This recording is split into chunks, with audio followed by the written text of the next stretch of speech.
الحمدللہ رب العالمین والصلاة والسلام علی سید الانبیاء والمرسلین وعلی آلہ واصحابہ اجمعین ومن تبعہم بإحسان الی یوم الدین اما بعد اعوذ باللہ من الشیطان الرجیم بسم اللہ الرحمن الرحیم مثلہم کمثل الذی استوقد نارا فلما اضاءت ما حولہ ذہب اللہ بنورہم وترکہم فی ظلمات لا یبصرون صم بکم عمی فہم لا یرجعون صدق اللہ العظیم وصدق رسولہ النبی الکریم ونحن علی ذلک لمن الشاہدین والشاکرین۔ معزز سامعین و حاضرین، برادران ملت اسلامیہ، عزیزان گرامی، نوجوانان شہر سندھ نور، السلام علیکم ورحمۃ اللہ وبرکاتہ۔ اللہ رب العزت کا لاکھ لاکھ شکر احسان ہے کہ جس کی توفیق سے ہم تمام حضرات اللہ کے کلام قرآن مجید فرقان حمید کو سمجھنے کی غرض سے اکٹھے ہوئے ہیں۔ اللہ رب العزت سے دعا ہے جو کچھ پیغام حق ہم یہاں پر سنتے ہیں اس کو سمجھنے کی، دوسروں تک اس پیغام حق کو پہنچانے کی، صدق دل کے ساتھ، اخلاص نیت کے ساتھ اس پر عمل پیرا ہونے کی توفیق عنایت فرمائے۔ محترم حاضرین اکرام، آج جن آیت کریمہ کی تلاوت کی گئی ہے یہ سورہ بقرہ کی آیت نمبر 17 اور 18 ہیں، دو آیتیں ہیں۔ سب سے پہلے معمولات کے مطابق ہم ان آیات کا ترجمہ ذکر کر دیتے ہیں، پھر اس کے بعد اس کا پچھلے آیتوں سے کیا تعلق ہے اس کی وضاحت کریں گے، پھر اس کے بعد ان آیتوں کے فائدے کیا ہے قرآن و حدیث کی روشنی میں ذکر کر کے اپنی گفتگو کو ختم کر دیں گے۔ محترم حاضرین اکرام، آیت نمبر 17 اور 18 کا ترجمہ یہ ہے، ان کی مثال اس طرح ہے جس نے آگ کو روشن کی تو اس سے وہ لوگ آس پاس میں آ گئے اور اللہ ان کے نور کو لے گیا، اندھیروں میں وہ بھٹکتے رہ گئے۔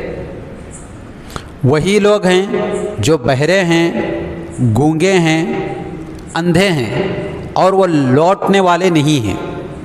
یہ اس کا ترجمہ ہے۔ دراصل آیت کا ترجمہ سننے پر اس کا مفہوم ہمارے ذہن میں نہیں آتا، کیوں کہ یہ جو آیت ہیں یہ تمثیلات قرآن میں ہیں۔ دراصل بہت ساری بڑی بڑی باتوں کو ایک چھوٹے سے مثال کے ذریعے سے سمجھایا جا سکتا ہے۔ جیسے کہ کہا جاتا ہے اگر کوئی شخص اسے کام کرنا نہیں آتا اور وہ کام کو ہی کوس رہا ہے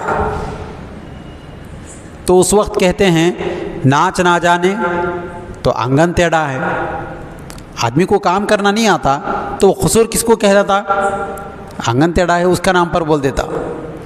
اگر کوئی شخص کامیاب نہیں ہوا تو وہ کہتا ہے یہ تو کوئی کامیاب ہو ہی نہیں سکتا، میں نہیں کرا تو کوئی نہیں کر سکتا، یعنی مجھے کرنے کی ضرورت نہیں تھی، حاصل اگر نہیں ہوئی مجھے وہ چیز تو مجھے وہ کرنے کی ضرورت نہیں تھی۔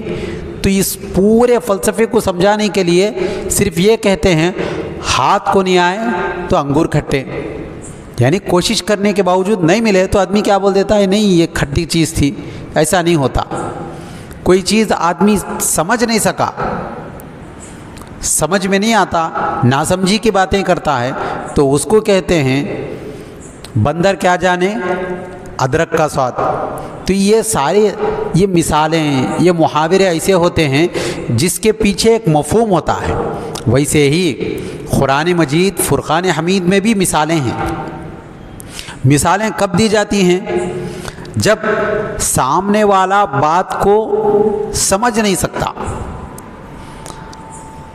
مختلف طریقے سے ترجمہ، تشریحات اور اس کے عبارتوں کے باوجود سامنے والا جب بات نہیں سمجھتا تو ایک دم کند ذہن کے لوگوں کے لیے مثالیں دی جاتی ہیں جو سطحی گفتگو ہوتی ہے وہ مثال کے ذریعے سے ہوتی ہے۔ تو یہ مثالیں قرآن میں بے شمار جگہ پر مثالیں ہیں، جیسے کہ مثل الذین ينفقون اموالهم فی سبیل اللہ کمثل حبۃ انبتت سبع سنابل، کہا گیا ان لوگوں کی مثال جو اللہ کی راہ میں خرچ کرتے ہیں، ان کی مثال کیسی ہے؟ ایک دانے کے بدلے میں کیا ہوتے ہیں؟ ایک باضابطہ طور پر ایک بالیں اگتی ہے، پھر اس کے ایک ایک اس کو 700 دانے ہوتے ہیں۔ تو اللہ کی راہ میں خرچ کرنے کی یہ مثال دی گئی۔ دیکھو اللہ تعالیٰ ایک بیج کے بدلے میں جب زمین میں ایسا دیتا ہے تو نیکیاں بھی بڑھا چڑھا کر دیتا ہے، یہ مثال دی گئی۔ لوگ اللہ کیسا ہے، کہاں ہے، وہ دکھتا ہے یا نہیں دکھتا، یہ سوالات ہو رہے تھے۔ لوگوں کو سمجھانے کے لیے اللہ نے ایک مثال دے دی، اللہ نور السماوات والارض مثل نورہ کمشکات فیہا مصباح، اللہ زمین و آسمان کا نور ہے، جہاں بھی دیکھو اسی کے جلوے ہیں۔ تو یہ مثالیں کیوں دی جاتی ہیں؟ تاکہ بات آسانی سے سمجھ میں آ جائے۔ اب جو منافقین کے لیے پہلے دلائل کے ساتھ بات پیش کی گئی، وضاحت ہو گئی، سب چیزیں ہونے کے باوجود بھی وہ چونکہ عقل مند نہیں تھے، عقل مندوں کو دلائل سمجھ میں آتی ہیں۔ ایک عقل مند آدمی ہے، اس کو اگر یہ بتا دیا جائے دیکھو اس طریقے سے یہ دلیل ہے اس کے پیچھے یہ کتابیں ہیں، یہ عبارت ہے، تو جو عالم ہوتا ہے، عقل مند ہوتا ہے، سمجھدار ہوتا ہے، وہ بات کو سمجھتا ہے۔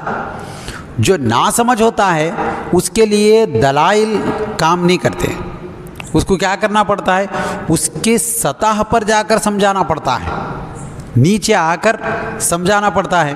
یہ دیکھو یہ مثال ہے۔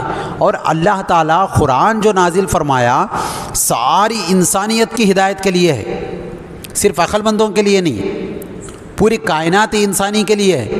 انسانوں میں اعلیٰ درجے کے لوگ بھی ہیں، اعلیٰ درجے کی ذہنیت رکھنے والے بھی ہیں، متوسط درجے کی ذہنیت رکھنے والے ہیں، بالکل کند ذہنیت رکھنے والے بھی لوگ ہیں، اور انسانوں میں بڑے بڑے شہروں میں پلے بڑے لوگ بھی ہیں، ضلعی سطح پر رہنے والے ہیں، خریے کے لوگ بھی ہیں۔ سب کی ذہنی سطح یکساں نہیں ہوتی، سب سمجھدار یکساں نہیں ہوتے، اسی لیے حکومت میں بھی، گورنمنٹ میں بھی شہر میں پڑھنے والوں کے لیے الگ ہوتا ہے، ان کے ریزرویشن ہوتے ہیں باضابطہ۔ خریے میں جو ہوتا ہے اس کو ریزرویشن رکھتے ہیں۔ کیوں ریزرویشن رکھا جاتا ہے؟ تاکہ ان کے لیے سہولیات کم تھے۔ بات سمجھ میں آنے کے لیے ہر ایک سطح کو مد نظر رکھ کر گفتگو کرنا، یہ اللہ اس کے رسول کا اعجاز ہے۔ وہ چاہتا یہ ہے ہر ایک کو بات سمجھ میں آ جائے۔ تو اللہ نے مثالیں بہت دے دی، الگ الگ طریقے پہ، جب کبھی ضرورت پڑی مثال پیش کر کے اللہ نے بتایا۔ اور بعض لوگ ایسے تھے اس دور میں، ہٹ دھرم تھے، مانتے نہیں، کچھ بھی بولو، گدھے کو کتنے سنگ؟ 2 سنگ، نہیں سنگ نہیں ہے، مرغی کی ایک ٹانگ ایک ہی، ہٹ دھرمی، ہم تو یہی کہیں گے۔ جیسے آج کل چل رہا ہے، لوگ کیا کہتے ہیں؟ کچھ بھی ہو جاؤ، ہم جو بولے وہی صحیح۔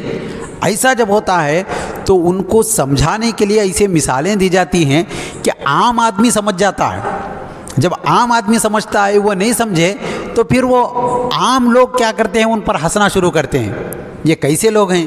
اتنی آسان بات، اتنی کھلی بات، اتنی وضاحت، اتنی صراحت، اتنی تفصیل کے ساتھ سمجھانے والی کوئی چیز ہے، تب بھی یہ بات ان کی سمجھ میں نہیں آئی، جبکہ چھوٹے سے چھوٹا بچہ سمجھ سکتا ہے۔ تو یہ اللہ کا انداز ہے۔ اور اللہ تعالیٰ مثالیں دینے میں کبھی حیا محسوس نہیں کرتا۔ قرآن میں ہے، اسی پارے کے اگلے رکوع میں ہے، ان اللہ لا یستحیی ان یضرب مثلا ما بعوضۃ، اللہ نے فرمایا اللہ تعالیٰ کبھی حیا محسوس نہیں کرتا، شرم محسوس نہیں کرتا کہ کوئی مثال پیش کرنے کے لیے چھوٹی مثال دے دیا، اتنا بڑا خدا ہو کر اسی چھوٹی مثال کیوں دیا؟ ایسا نہیں۔ مقصود کیا ہوتا ہے؟ ذہن میں بٹھانا، مقصود کیا ہوتا ہے؟ دل میں اتارنا، مقصود کیا ہوتا ہے؟ سامنے والے کو سمجھانا، مقصود کیا ہوتا ہے؟ سامنے والے کی رہنمائی کرنا۔ مقصود یہ ہوتا ہے کہ آدمی کے ذہن میں حق واضح ہو جائے پورے طور پر۔ تو اس مقصد کے پیش نظر اللہ تعالیٰ نے اپنے کلام کا انداز ہی ایسا اپنایا، بڑی سی بڑی ادق عبارت کو ایک مثال کے ذریعے سے اللہ تعالیٰ کیا کر دیا؟ سمجھا دیتا ہے۔ دیکھیے اس وقت مکہ میں بڑے ہٹ درم قسم کے لوگ تھے، ہٹ درمی کرتے تھے، نہیں مانتے ہم۔ سرکار دو عالم صلی اللہ علیہ وسلم قرآن کی تلاوت کرتے تھے، قرآن میں ایک چاشنی ہے، ایک مزہ ہے، اس کے اندر ایک شیرینی ہے، اس کی فصاحت، اس کی بلاغت، اس کے لحن میں ایک کیفیت ہے، تو وہ جو معنی سمجھتے ہیں انہیں اس کا اندازہ ہوتا ہے۔ آدمی اگر خیرت کے ساتھ اچھے انداز میں پڑھا تو رونگٹے کھڑے ہو جاتے ہیں، مزہ آتا ہے۔ تو سرکار وہ بھی عام آدمی پڑھا تو یہ حال ہے، پھر صاحب قرآن جس پہ قرآن نازل ہوا وہ قرآن پڑھے تو اس کا عالم کیا ہوگا۔ خود سرکار کی تعریف ہے اس میں، قرآن میں حضور مکہ میں قرآن پڑھتے تھے، بہترین انداز میں قرآن پڑھتے تھے، رات کے سناٹے میں، رات کے وقت اللہ کی عبادت کرتے، نماز میں قرآن پڑھتے تو آواز آتی، اللہ کے کلام کا اثر الگ، حضور کی زبان کا اثر الگ، وہ ایک مزہ تھا۔ تو مسلمان کفار تک بھی بے چین ہو جاتے تھے، جو پڑھے لکھے لوگ تھے۔ اس میں ابو جہل حضور کا کٹر دشمن، ابو سفیان بعد میں صحابی ہوئے 21 سال کے بعد، لیکن وہ بھی کٹر دشمن تھے۔ اور اخنس نامی ایک کافر تھا، وہ بھی کٹر دشمن تھا، لیکن پڑھے لکھے لوگ تھے۔ حضور جب قرآن کی تلاوت کرتے تو رات میں کمبل اوڑھ کر چھپ چھپ کے آ کے بیٹھ کے سنتے تھے، اور سنتے ایسے کہ حضور نماز پڑھتے تو حضور کو احساس نہیں ہوتا۔ خود قرآن میں اللہ نے فرمایا اپنے حبیب کو، آپ اتنا نماز مت پڑھو کہ آپ کے پیروں میں ورم آ جائے، آپ آرام بھی کرو، میری محبت میں کھڑے ہو جاتے ہو، اپنے بدن کا بھی خیال کرو۔ باضابطہ قرآن میں سورہ طٰہٰ میں طٰہٰ ما انزلنا علیک القرآن لتشقی الا تذکرۃ لمن یخشی کہا گیا، اے میرے حبیب ذرا آرام بھی کر لیا کرو، تھوڑا پڑھو، تھوڑا آرام کرو۔ سورہ مزمل میں بھی وہ عبارت ہے۔ اب وہ لوگ سنتے مسحور ہو جاتے، مسرور ہو جاتے، خوش ہو جاتے۔ صبح ایک مرتبہ ایسا ہوا کہ صبح ہو گئی، ابھی نمازیں فرض نہیں تھی، نمازیں 11 سن نبوی کے بعد نماز فرض ہوئی، تو سرکار نماز پڑھ رہے تھے، صبح ہو گئی۔ صبح ہوتے ہی وہ لوگ آپس میں ایک دوسرے کو دیکھ لیے، تینوں ایسا ہے کہ ایک دوسرے کی خبر نہیں تھی، تو ایک دوسرے کو ملے، پھر بولے یہ تو بڑی شرمندگی کی بات ہے، ہم محمد صلی اللہ علیہ وسلم حضور کی کیا کرتے ہیں، نافرمانی کرتے ہیں، ان سے دشمنی کرتے ہیں، قرآن اللہ کا کلام نہیں مانتے، مگر رات میں ہم خود سننے آ رہے، وعدہ کر لیے آئندہ سے نہیں آنا ہم لوگوں کو معلوم ہوا تو ہم خود ان کے خلاف ہیں، ان کی باتیں سن رہے، بولے تو یہ سوچ کر وعدہ کر لیا پکا ہرگز نہیں جائیں گے۔ اب دوسرے دن پھر سرکار نماز کے لیے کھڑے ہو گئے، وہ آواز آئی تو پھر بے چین ہو گئے، وہ لوگ بستر سے اٹھے، بے چین ہو کے پھر آ گئے، پھر آ کے دور ایک دوسرے کو نہیں دیکھے، پھر صبح ہو گئی اسی کیفیت میں، پھر ایک دوسرے کو دیکھ کے بولے اب تو پکا ارادہ آئندہ سے نہیں آنا ہے، اب اگر آئندہ آئے تو کیا کرنا ہے، سزا دیں گے یعنی تو جرمانہ ہے۔ پھر تیسرے دن بھی آ گئے، کیونکہ اس کی جاذبیت ویسی تھی، اس کا مزہ ویسا تھا، ہم پڑھنا الگ ہے، سرکار پڑھنا الگ ہے۔ سرکار پڑھتے تو اس میں ایک لذت تھی، ایک کیفیت تھی، اور خود حضور اللہ سے ہم کلام ہو کے بات کرتے تھے، پڑھتے تھے۔ تو اب تیسرے دن ہوا تو آپس میں کیا کر لیے، وہ لوگ چلے گئے وعدہ کر کے اب تو نہیں، لیکن سوچے ابو جہل اخنس پہلے سوچا ارے یہ ہم وعدہ کر رہے مگر خود کو روک نہیں پا رہے، آخر کیا ہے اس کے اندر، ہے کچھ تو ہے اس کے اندر، کچھ تو ہے۔ محمد صلی اللہ علیہ وسلم جو بھی بولتے ہیں وہ ہے کچھ۔ وہ ابو سفیان کے پاس آ کر کہنے لگا اخنس، ابو سفیان میری تو حالت الگ ہے، میں جب سے وہ کلام سنا اس کے اندر جو مزہ، اس کے اندر جو لذت، اس کے اندر جو کیفیت، اس کے اندر جو جاذبیت، کشش ہے، وہ دوسرے کلام میں نہیں ہے، ہو نہ ہو وہ مخلوق کا کلام تو نہیں ہے۔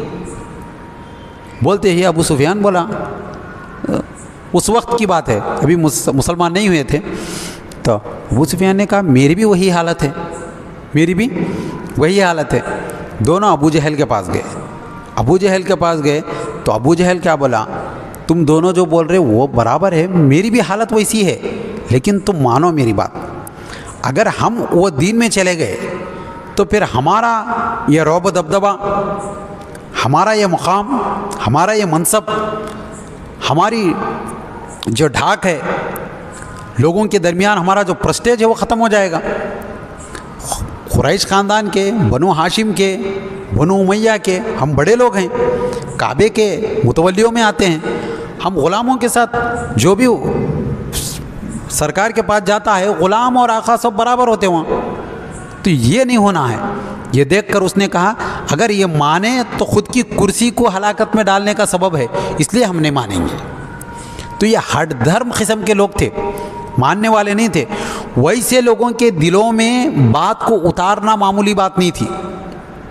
اور قرآن کیا ہے، تا قیام قیامت تک کے لیے ہر ایک کے لیے اس میں ہدایت ہے، چاہے وہ کسی بھی زبان کا بولنے والا ہو، اس کے لیے اللہ کا بھی یہی طریقہ ہے، رسول اللہ کا بھی یہی طریقہ ہے۔ سرکار دو عالم صلی اللہ علیہ وسلم بھی مثال کے ذریعے سے بہت ساری باتیں بتائے، ایک اللہ کی ذات کو ایک مثال سے سمجھا دیے۔ لوگ بہت سارے لوگ جوانی کے جوش میں، عیاشی میں، عیش و عشرت میں، صحت مند ہوتا ہے انسان، مال و دولت کے نشے میں گناہ کر دیتا ہے۔ گناہ کرنے کے بعد اب لوگوں کو ایسا ہوتا ہے گناہ کر دیا، توبہ کروں یا نہیں کروں، توبہ کرے تو توبہ قبول ہوتی کیا؟ ایک وقت کے بعد آدمی مایوس بھی ہو جاتا ہے، اتنے گناہ کر لیا اب کیا توبہ کرنا، سارا وقت تو گزر گیا۔ جیسے ایگزام کے قریب تک آدمی نہیں پڑھا، کل ایگزام ہے تو آج نہیں پڑھتا ہوں، پورا ٹائم ہی گزر گیا، ابھی کیا پڑھنا، اب تو ختم، نکل گئی ہاتھ سے۔ بچہ چھوٹا رہے تک سمجھاتے، بڑا ہو گئے بعد ماں باپ بولتے اب ہاتھ سے نکل گیا، ابھی کیا سمجھانا، ہو گیا، اب تو کوئی امید بھی نہیں ہے۔ تو ایک وقت کے بعد آدمی نا امید ہو جاتا، لیکن سرکار اس کو ایک بہترین مثال کے ذریعے سے سمجھائے۔ حدیث شریف ہے، بخاری شریف کی حدیث ہے، سرکار دو عالم صلی اللہ علیہ وسلم نے فرمایا اگر صحابہ کو بات کو سمجھانے کے لیے آسان مثال پیش کرے، ایک شخص ہے جو بیابان جنگل میں ہے، اپنے ساتھ ایک اونٹنی لے کر گیا، اونٹ پر اپنا سارا زاد راہ رکھا، کھانا پینا، مشکیزہ، کپڑے وغیرہ سب رکھ دیا، پورے چیزیں رکھنے کے بعد سفر کے دوران ایک درخت کے پاس آیا، بیٹھ گیا، تھک کر بیٹھا، اچانک نیند لگ گئی، اس کی نیند لگی، جب آنکھ کھلی تو کیا دیکھتا ہے کہ اس کے سامنے وہ سواری نہیں ہے، اونٹ نہیں ہے اس کے سامنے۔ جب اونٹ نہیں ہے تو وہ پریشان ہو گیا، اب اس کی کیفیت کیا ہونے والی ہے، کیونکہ ریگستان ہے، ریگستان میں دھوپ کی تمازت ہے، یا تو مر جانا، پیدل تو چل نہیں سکتا انسان بغیر کھانا پینے کے، بغیر قوت اور طاقت کے، اب کیا کرنا ہے، یہ سوچ کر آپ نے فرمایا اس شخص کی حالت کیا ہو، اور وہ شخص 1 میل تک ادھر گیا سامنے اونٹ کو دیکھنے کے لیے، اونٹ نہیں ملا، دائیں گیا بائیں گیا، اونٹ کا کوئی نام و نشان نہیں ہے، پھر جس جگہ گیا تھا وہیں آیا، وہیں آ کر اب نا امید ہو کے بیٹھ گیا، اب تو کچھ نہیں ہو سکتا، ختم، اب جان نکلنے والی ہے، یہ سوچ کے بیٹھا۔ بیٹھنے کے بعد اچانک کیا دیکھتا ہے کہ وہ جو اونٹ ساز و سامان کے ساتھ گیا تھا واپس لوٹ کے اس کے پاس آ گیا، تو اس کے دل کو کتنی خوشی ہوتی۔ آپ صلی اللہ علیہ وسلم نے پوچھا کتنی خوشی ہوگی؟ صحابہ نے فرمایا یا رسول اللہ بہت خوشی ہوتی، کیونکہ اس کی زندگی اس کے پاس لوٹ کے آئے۔ یہ ہمارے کو آج کے دور میں یہ مثال سمجھ میں نہیں آ رہی، کیونکہ ہماری سواریاں الگ ہے، کار ہے، یہ ہے ملبے میں، پرسوں حال میں سیریا میں، ترکستان میں زلزلہ کے عمارتوں کے نیچے جو بچے 40 پہ 6 گھنٹے 40 پہ 8 گھنٹے کے بعد ایک بچہ زندہ بچنے پر جو خوشی ہو رہی تھی، وہ بچانے والوں کے چہرے پر جو مسکراہٹ، جو خوشی ہے، بچنے والوں کے چہرے پر جو مسکراہٹ تھی، وہ انہیں کو معلوم ہے، کیونکہ وہ ایک کیفیت ہے، ہر ایک آدمی محسوس نہیں کر سکتا۔ ذرے میں مس ہوا تو آدمی جب دیکھتا ارے جان جاتے جاتے بچ گیا، ذرے میں جب بولتا اچھا ہوا بچا، میں یہ مرتے مرتے بچا، ختم ہونے ہی والا تھا، یہ ہوا۔ تو موت کو قریب سے دیکھنے کے بعد جب زندگی ملتی تو اس کے اندر ایک لذت ہے، خوشی ہے۔ تو آپ صلی اللہ علیہ وسلم نے فرمایا اگر کوئی بندہ اپنے گناہوں سے باز آ کے توبہ کرتا ہے تو اللہ کو اس مسافر سے زیادہ خوشی ہوتی ہے۔ خوشی کا معیار کو بتا دیے مثال کے ذریعے سے، ورنہ اللہ کی محبت بندہ کہاں سمجھ سکتا؟ سمجھانے کے لیے بتایا گیا بندہ ماں کی محبت کو سمجھ سکتا، اس لیے بتایا گیا 70 ماؤں سے زیادہ اللہ محبت کرتا، کیونکہ سمجھ میں تو آئے اس کو یہ کیسی چیز ہوتی، یہ کیا ہے۔ دنیا میں جتنی بھی چیزیں ہیں تمثیلات سے اگر سمجھائے تو وہ آسانی سے سمجھ میں آتی ہیں، تو سرکار دو عالم صلی اللہ علیہ وسلم مثالوں کے ذریعے سے لوگوں کے ذہن کھولتے اور سمجھاتے تھے آپ صلی اللہ علیہ وسلم۔ یہ ہے قرآن اور حدیث کی حقیقت، اس میں بتایا گیا۔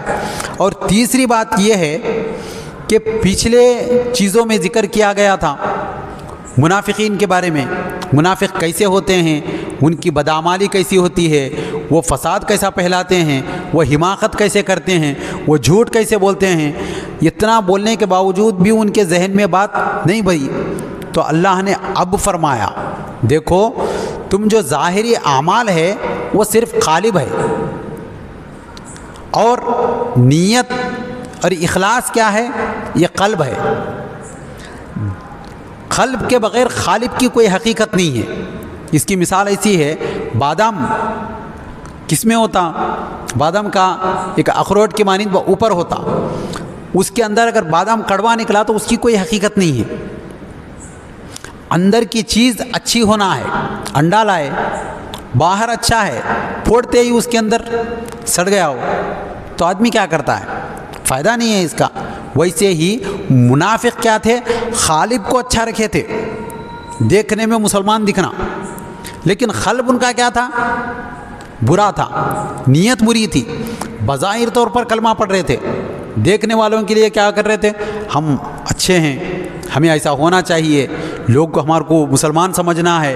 تو ظاہری طور پر جو کہا گیا اس کو قرآن نے ذکر فرمایا فلما اضاءت ما حولہ، جب روشنی ان کے پاس آتی ہے تو وہ کیا ہو جاتے ہیں؟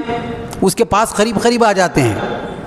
ذهب اللہ بنورہم، جب اللہ ان کے نور کو لے لیتا ہے تو فہم لا یبصرون، وہ دیکھ نہیں سکتے۔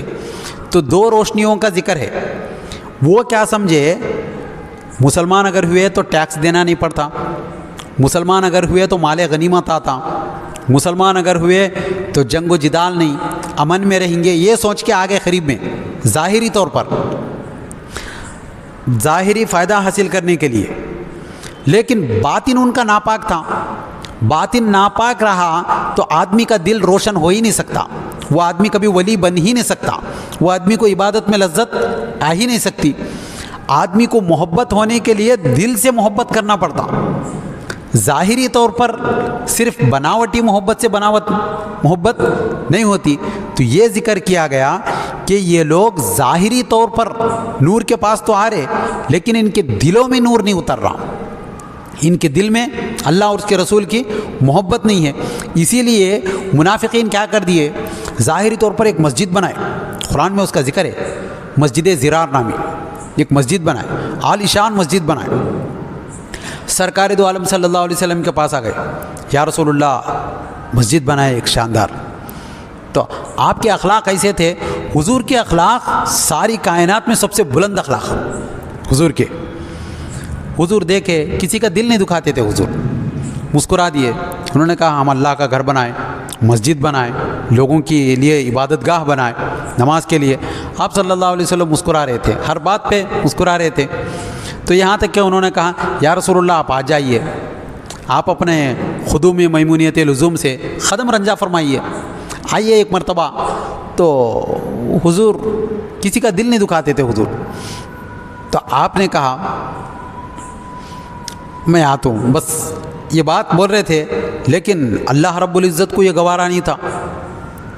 یہاں ایک بات کو سمجھنا ہے، خاص طور پر نکتے کی بات ہے، اللہ کو یہ گوارا نہیں تھا۔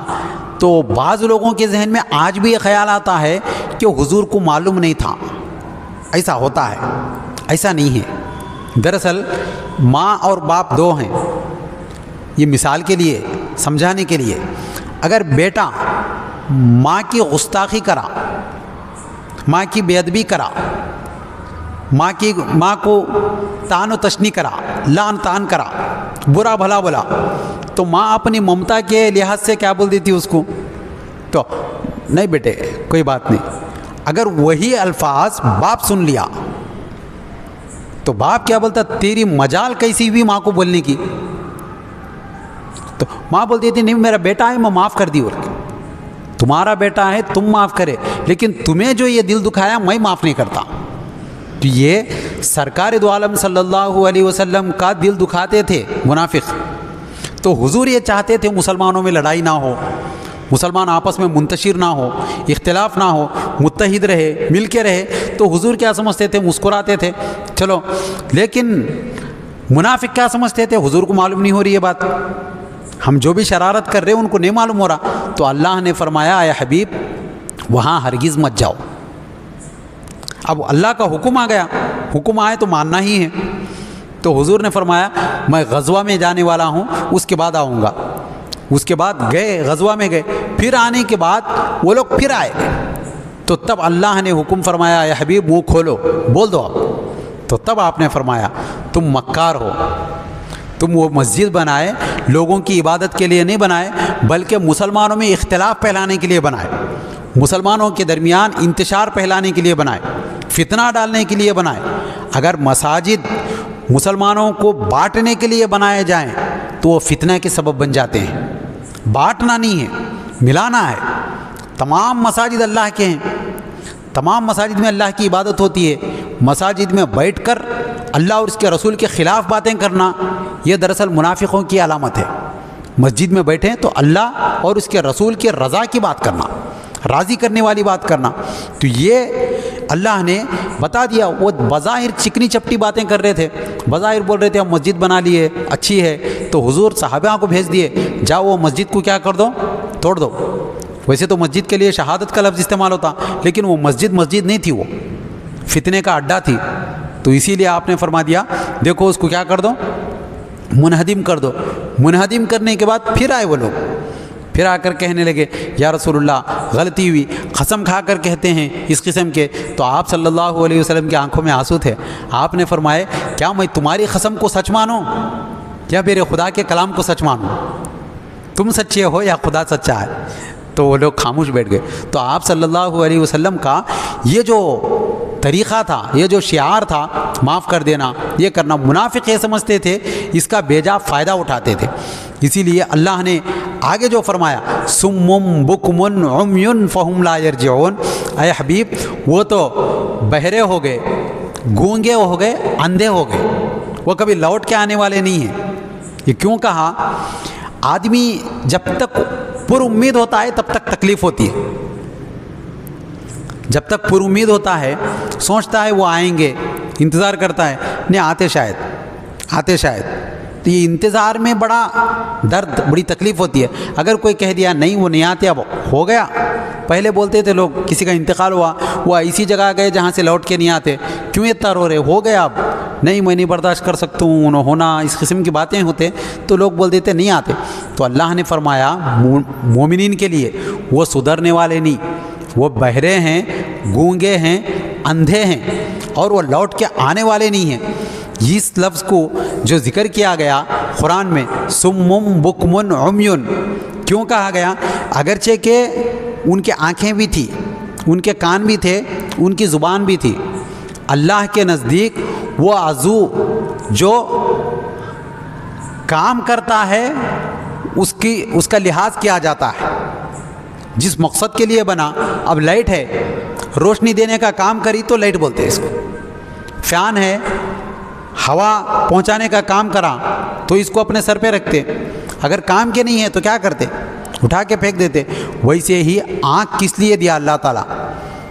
حق کو پہچاننے کے لیے دیا، اللہ اور اس کے رسول کے کلام کو پڑھنے کے لیے دیا، والدین کو رحمت کی نگاہوں سے دیکھنے کے لیے دیا، حرمین شریفین کو دیکھنے کے لیے دیا، مساجد میں جانے کے لیے، قرآن کو پڑھنے کے لیے، اساتذہ کا ادب کرنے کے لیے، آنکھ کو عبرت کی نگاہوں سے دیکھنے کے لیے۔ قرآن میں ہے قل سیروا فی الارض فانظروا کیف کان عاقبۃ المکذبین، جاؤ گھومو پھرو اور دیکھو کیسے کیسے بادشاہوں کا کیا حال کر دیے ہم۔ وہ دیکھنا، عبرت کی نگاہوں سے دیکھنا بھی کیا ہے؟ عبادت ہے۔ ماں باپ کو رحمت کی نگاہوں سے دیکھنا حج مبرور کا ثواب ہے۔ خالی ان کو دیکھ کے محبت کی نگاہوں سے دیکھنا، غصے سے نہیں، محبت سے دیکھنا۔ اور اساتذہ کو دیکھنا، کعبۃ اللہ کو دیکھنا، خالی دیکھنا عبادت. اگر یہی آنکھوں سے وہ باقی کی چیزیں تابعی ہیں، اس کے پیچھے آتی ہیں، راستہ دیکھنا، آسمان دیکھنا، چاند دیکھنا، سورج دیکھنا، یہ اس کے تابع ہیں. لیکن حقیقت میں آنکھ کیوں دی گئی؟ اللہ کو پہچاننے کے لیے. ویسے ہی کان کیوں دیے گئے؟ اللہ کے کلام کو سننے، نصیحت سننے، واقعات سننے، حضور کی محبت کی باتیں سننے، تاریخ سننے دی گئی. اس کے بجائے غیبت سننا، دوسروں کے چغل خوریاں سننا، دوسروں میں فتنہ ڈالنے والی باتیں سننا، یہ سنا تو پھر گناہ ہے. تو ایسے ہی بتایا گیا سمم بکمن حمیون، ایک تو اندھے بھی ہیں، بہرے بھی ہیں، گونگے بھی ہیں. جب بھی بولتا جھوٹ بولا تو اس کو کیا ہے، وہ زبان رہنے سے بے زبان اچھا ہے. ان زبان سے اچھی بات کرتا، تلاوت قرآن کرتا، حدیث پڑھتا، اچھی گفتگو کرتا. تو یہ جو بتایا گیا، جب تک آدمی یہ اللہ کے دی ہوئے اعضاء کو صحیح استعمال کرا تو اس کو کیا ہے، اللہ تعالیٰ اہمیت بھی دیتا اس کی. نہیں تو بہرے اندھے بول دیتا. جیسے شہید ہے، اگر کوئی شخص اللہ کی راہ میں شہید ہو گیا، مر گیا، جان نکل گئی اس کی، تب بھی قرآن میں کیا ہے، وَلَا تَقُولُوا فِي سَبِيلِ اللَّهِ أَمْوَاتًا بَلْ أَحْيَاءٌ وَلَكِنْ لَا تَشْعُرُونَ. جو اللہ کی راہ میں شہید ہوئے، مر گئے، انہیں مردہ مت کہو، وہ زندہ ہیں، تمہیں معلوم نہیں ہے. کیوں کہا؟ کیونکہ وہ اللہ کے عبادت کے مقصود کے لیے مر گئے. مرے تو بھی ان کو کیا بتایا جا رہا؟ وہ زندہ ہیں. ایسے ہی جس طریقے سے مثال اگر دی جائے، یہ ایک سرکاری ملازم ہے، سرکاری ملازم کو گاڑی دیتے، بنگلہ دیتے، نوکر چاکر دیتے، پولیس دیتے، سب کچھ دیتے. کیوں دیتے؟ سرکار کی خدمت کرنے کے لیے دیتے، گورنمنٹ کی سروس کرنے کے لیے دی جاتی. انہیں خالی آرام لے رہا، تنخواہ لے رہا، کام نہیں کر رہا، تو اس کو کیا بولتے؟ انہیں پھر خدمت کے لائق نہیں رہتا، اس کو کیا کرتے؟ سبق دوش کر دیتے، سسپینڈ کر دیتے. تو کیا ہے، خالی تنخواہ اٹھا تم بول رہا، نوکر چاکر ہونا بول رہا، بنگلہ ہونا بول رہا، سب کچھ ہونا بول رہا، عزت ہونا بول رہا، لیکن خدمت نہیں کر رہا ہوں بول رہا، تو اس نوکری کا اہل نہیں ہے. اگر یہی سرکاری نوکر نوکری کر کے ایک وقت تک گورنمنٹ کی، سرکار کی نوکری کرا، خدمت کرا، وقت گزرنے کے بعد تھک گیا، اس سے نہیں ہوا، تو بھی ماہانہ کیا ملتی اس کو؟ پینشن ملتی. کیوں ملتی؟ پہلے خدمت کرا تھا بلکہ ملتی. جب بھی اس کو کیا بولتے؟ اعزازی رقم دیتے. ویسے ہی مومن بندہ اپنے جسم کو، اپنی روح کو، اپنے آنکھ کو، اپنے کان کو، اپنی زبان کو، اپنے دل کو، سارے اعضاء کو اللہ کی عبادت میں، حضور کی یاد میں اگر مشغول رکھا تو اس کو کیا کرتے؟ اکرام کے ساتھ، تعظیم و تکریم کے ساتھ اللہ کی طرف بلا لے کے جاتے. جب وقت آتا اعزاز کے ساتھ. قرآن میں ہے ارجعی الی ربک راضیۃ مرضیہ، اپنے رب کی طرف لوٹ، تو بھی راضی ہے، اللہ بھی راضی ہے، دونوں آپس میں رضا برضا ہے آپس میں. اپنے فادخلی فی عبادی وادخلی جنتی، ہاں میرے خاص بندوں میں آ جا، میری جنت میں آ جا، یہ اعزاز ملتا اس کو.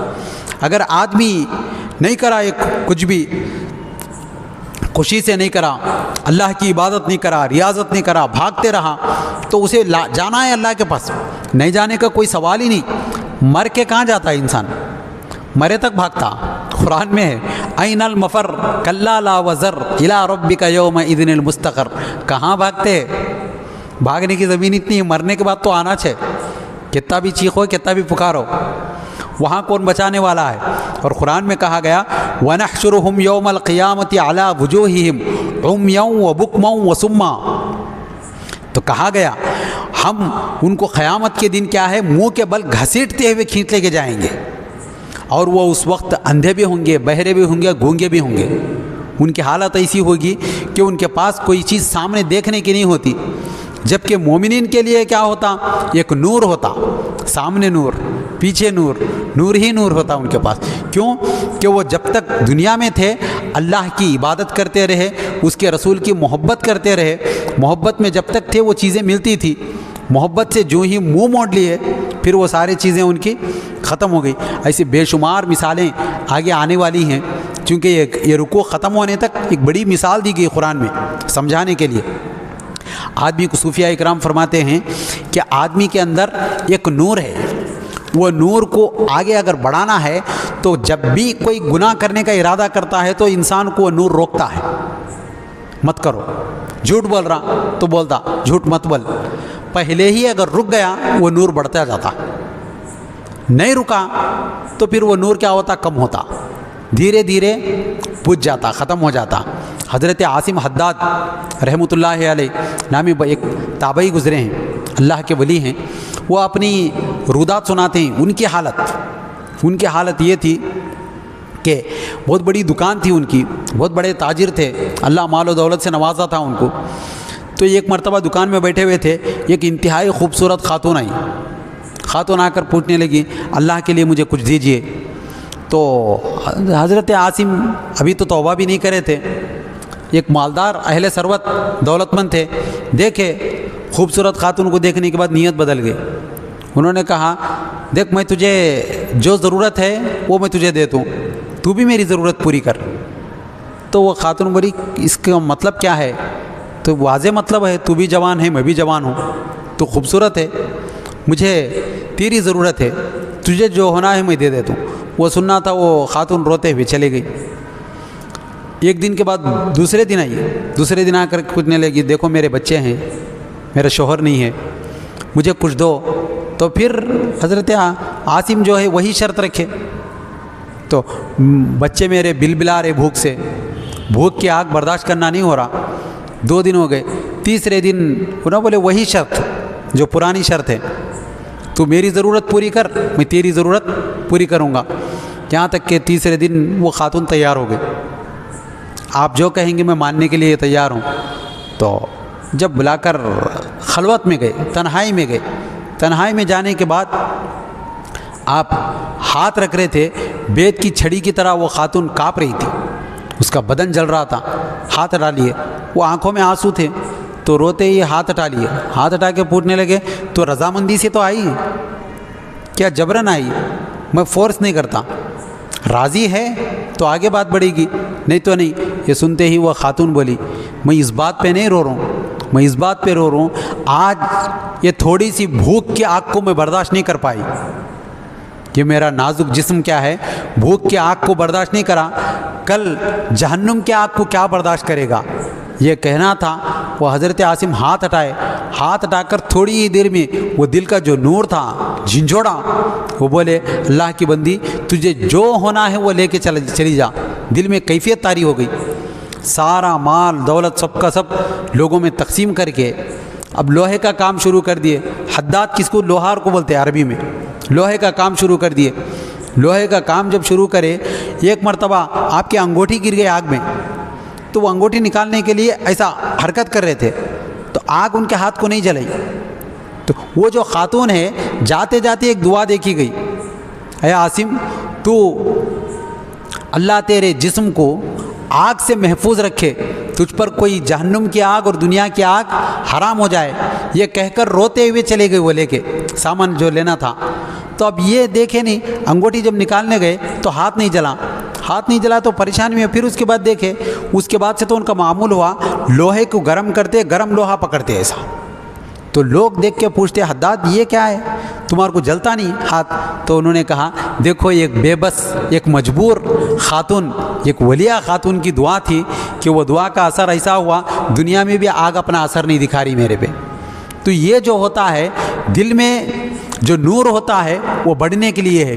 اسی لیے علامہ اقبال نے کہا خرد نے کہہ بھی دیا لا الہ تو کیا حاصل، خرد نے یعنی دماغ اگر بول بھی دیا لا الہ تو کیا حاصل، زبانوں دل میں اگر مسلمان ہی نہیں تو پھر کچھ بھی نہیں۔ تو دل میں مسلمان ہونا ہے آدمی، زبان سے خالی بول دیے۔ آج لوگ اتنے کروڑوں اربوں مسلمان ہیں لیکن ان کے اندر کیفیت نہیں ہے، ان کے اندر احساس نہیں ہے، ان کے اندر جذبات نہیں ہیں، اسی لیے اللہ کی رحمتیں بھی ہماری طرف زیادہ مائل نہیں ہیں۔ اس لیے کوشش یہ کرنا ہے جو بھی نیکی کرتے ہیں اخلاص کے ساتھ، خلوص کے ساتھ، نیت صادقہ کے ساتھ، یکسوئی کے ساتھ، دل جمعی کے ساتھ اللہ اور اس کے رسول کو راضی کرنے کے لیے اگر کریں گے تو وہ نیکی کیا ہوگی؟ اللہ کے نزدیک قابل قبول ہوگی۔ اگر صرف لوگوں کو بتانے کے لیے، واہوائی کے لیے، ریاکاری کے لیے، نام و نمود کے لیے، شہرت کے لیے اگر کریں گے تو وہ نیکی مقبول نہیں بلکہ مردود ہوگی، الٹا اس کا گناہ ہوگا ریاکاری کا۔ اللہ رب العزت سے دعا ہے کہ اللہ تبارک و تعالی تمام امت مسلمہ کو قرآن فہمی کی توفیق عنایت فرمائے، جو بھی اعمال کرتے ہیں اس کو باطنی طور پر سجا کر، سنوار کر، اخلاص کے ساتھ، للہیت کے ساتھ کرنے کی توفیق عنایت فرمائے۔ وآخر دعوانا الحمدللہ رب العالمین۔